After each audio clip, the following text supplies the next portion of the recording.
Hi everyone, how are you doing? I hope you're having a great and very productive week, and you've managed to, as I have now, seen a bit of blue sky this week, which is kind of nice. So it's not very often, as you know, that I jump on videos to go on social media, even though some of you put up with me quite a lot of the time on online webinars and events, but this is different. But there are two reasons for this today. The first one is I got asked a question last week that kind of threw me a little, and I thought I'm going to tell people. Just in case anyone else has got the same question, I'm going to tell people the answer to it. So that's the first thing. And the second thing is I want to give you a very quick update on the event, the award ceremony itself, which will take place on the 26th of June.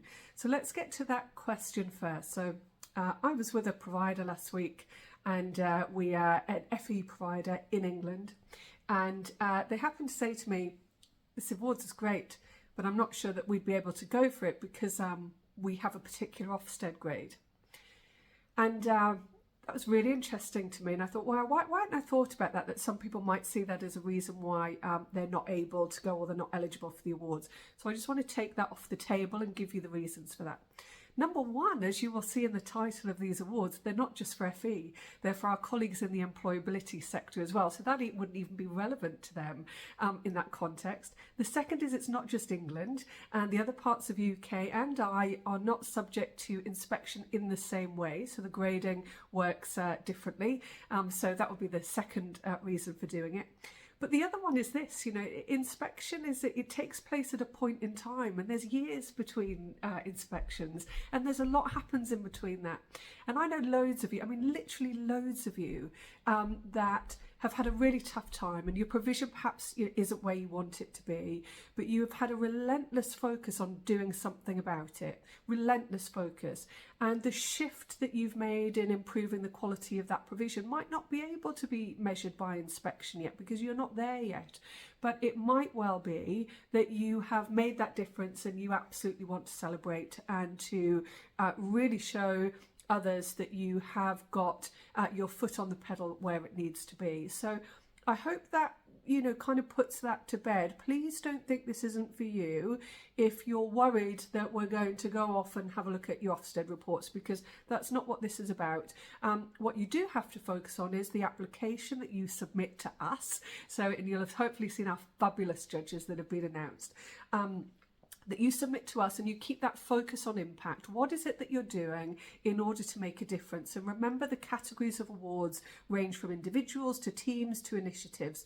So you've got different ways that you can go at this in order to really think about where you might fit in. So in short, please don't think of your grade as being a barrier. You know yourself about whether or not you are making the difference in relation to where you want to get to with quality, and we will absolutely be on board with you in reading your applications in the same way that we would with anyone else. Yeah, so the Ofsted's inspection, as you know, I have a lot of positive things to say about the value of inspection. I'm delighted about some of the direction of travel that we've seen coming through lately, but fundamentally life is not neat. It goes up and down, provision gets better, it changes, your provision changes, the inspection framework changes. There's all kinds of things that go into the mix of where you might be at any particular point in time, and that's not what we are focused on for these awards. So I hope that I've given you some assurance around that.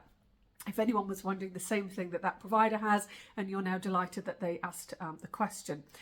The second one is just to give you a quick update on the event itself on the 26th of June. We have two headline sponsors, as you know. One is the fabulous Occupational Awards. The other is the equally fabulous Institute of Employability Professionals, and all our category sponsors as well, who've been brilliant in supporting us. And I remember at the beginning of this journey, when we were kind of, the awards were evolving, Jan and Lee from OAL said to me, the hardest thing is finding the venue. And I can now confirm that that is absolutely the case. We've been to see and spoke to so many places. We've had some fabulous support from our co-host at the awards, Dan Howard, and Lee at OAL, who've just helped us along the way to do some of that thinking. So here we are, and we've got one. So we are heading to the Hilton Leeds City Centre. Of course, you knew I would put it in the north. It had to be in the north, but Leeds is kind of bang in the middle, so we thought that's really good for travelling for everyone, bearing in mind there might be, hopefully, colleagues who put themselves forward from not just in England, but also our friends in Scotland, over in Wales and in Northern Ireland, and maybe we can creep into Ireland as well. So we hope to see you join us there. It's a great venue. It's going to hold 200 people, which, as you can imagine, gives me slight palpitations about making that work. It's a bit like a wedding. So we're starting to do that planning in more detail now, but I thought you'd want to know. The tickets aren't out yet. They will be out very soon, and that will be linked to when we start to announce shortlisted candidates and so on. So do look out for it on our website. But the call to action for now is the same one. You've got until the 29th of March to submit your nomination. You can nominate for more than one category. You need to submit separate applications because they ask for separate things. And don't forget to do it. We've already seen people who've been nominated who receive the email and get a badge to say they have been, absolutely delighted that they someone in their organisation or someone that they work with outside of it has bothered to put their name forward. So do be part of that celebration. Let's be each other's best cheerleaders, as we keep saying, and head to qualityprofessionalsawards.org. I got it right this time, to be able to see more information, and I look forward to seeing all of your applications soon. Thanks everyone. Bye bye.